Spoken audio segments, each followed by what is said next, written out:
కానీ ఈ బుద్ధి తక్కువ సన్నాసులు ఎవరైతే ఉన్నారో వారందరికీ కూడా ఒక విషయం చెప్తా ఉన్నాను. అదేవిధంగా ఈ ప్రెస్ మీట్ చూస్తున్నటువంటి వారందరూ కూడా ఒక్కసారి కామన్ సెన్స్తో ఆలోచించండి. ఏఆర్ ఫుడ్స్ వాళ్ళు మొత్తం 8 ట్యాంకర్ల నెయ్యి సరఫరా చేసినప్పుడు 4 ట్యాంకర్లు నెయ్యి కన్జ్యూమ్ చేసినప్పుడు వాడినప్పుడు ఆ 4 ట్యాంకర్లలో శుద్ధమైనటువంటి ఆవు నెయ్యి ఉంటుందని మనం నమ్మగలమా?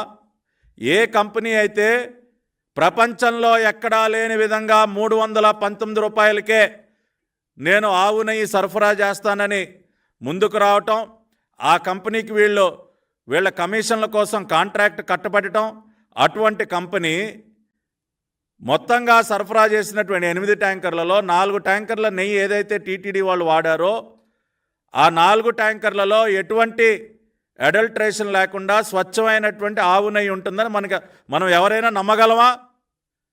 ఏమన్నా ఏఆర్ ఫుడ్స్ వాళ్ళు ముందుగా సరఫరా చేసినటువంటి ఆ 4 ట్యాంకర్లు ఏమన్నా కిలో 500 రూపాయలకి 600 రూపాయలకి ఏమన్నా అమ్మారా? 319 రూపాయలకేగా అమ్మింది, అదే రేటుకి కదా అమ్మింది.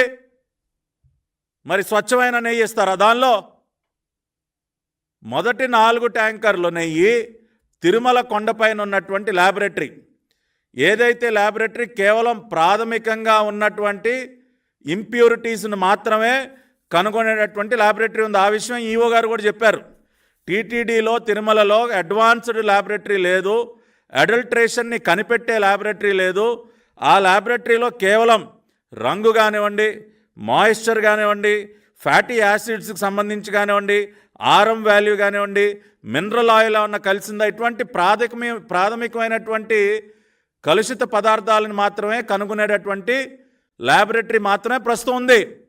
అంతేగాని యానిమల్ ఫ్యాట్స్ లాంటి కలుషిత పదార్థాలని కనుగొనేటటువంటి అడ్వాన్స్డ్ ల్యాబొరేటరీ లేదు. ఆ విషయాన్నే ఈవో గారు చెప్పారు. మొట్టమొదటిసారిగా ఇటువంటి టెస్ట్ చేయించింది టీటీడీ తెలుగుదేశం పార్టీ అధికారంలోకి వచ్చిన తర్వాత శాంపుల్స్ని ఎన్డీడీబీకి పంపించింది కూడా మొట్టమొదటిసారే. అలా పంపించిన తర్వాత ఇవన్నీ బయటపడ్డాయి. కాబట్టి ముందు 4 ట్యాంకర్లు ల్యాబ్ టెస్ట్ పాస్ అయ్యాయంటే అదేం స్వచ్ఛమైనటువంటి నెయ్యి కాదు, అడల్ట్రేటెడ్ యానిమల్ ఫ్యాట్స్తో అడల్ట్రేషన్ జరగలేదని సర్టిఫై చేసేటటువంటి పరిస్థితి కూడా అక్కడ లేదు. కాబట్టి కామన్ సెన్స్తో ఆలోచిస్తేనే అర్థమైనటువంటి విషయాన్ని దానిని కూడా వక్రీకరించి అసలు వాడనే లేదు, వాడకుండానే వాడేశారని చెప్తా ఉన్నారని చెప్పి వక్ర భాషను చెప్తూ ఉన్నారు. కాబట్టి ఈ వాస్తవాన్ని దయచేసి ప్రజలందరూ అర్థం చేసుకోండి. 4 ట్యాంకర్ల నెయ్యిని ఆల్రెడీ వాడటం జరిగింది. ఆ 4 ట్యాంకర్ల నెయ్యి శాంపిల్స్ ఏమి ఎన్డీడీబీకి పంపలా. ఎప్పుడైతే అవి వాడిన తర్వాత కంప్లైంట్స్ పెరిగాయో, తయారైనటువంటి లడ్డూల నుంచి వస్తున్నటువంటి వాసన కానీ దానిపైన భక్తుల నుంచి వస్తున్నటువంటి ఫిర్యాదులు కానీ ఇవన్నీ చూసిన తర్వాత ఈఓ శ్యామలరావు గారు మిగతా 4 ట్యాంకర్ల నెయ్యిని ఎన్డీడీబీకి టెస్టింగ్కి పంపటం జరిగింది. ఆ మొదటి 4 ట్యాంకులు కూడా జూన్ 12న ఒక ట్యాంకరు, జూన్ 20వ తేదీన ఒక ట్యాంకు, జూన్ 25వ తేదీన ఒక ట్యాంకరు, 4వ తేదీ జూలైన ఒక ట్యాంకరు టీటీడీకి రావటం జరిగింది. వాటిని వాడటం జరిగింది. ఎప్పుడైతే కంప్లైంట్స్ పెరిగాయో ఆ తర్వాత 4 ట్యాంకర్ల శాంపుల్స్ని ఎన్డీడీబీకి పంపించడం జరిగింది.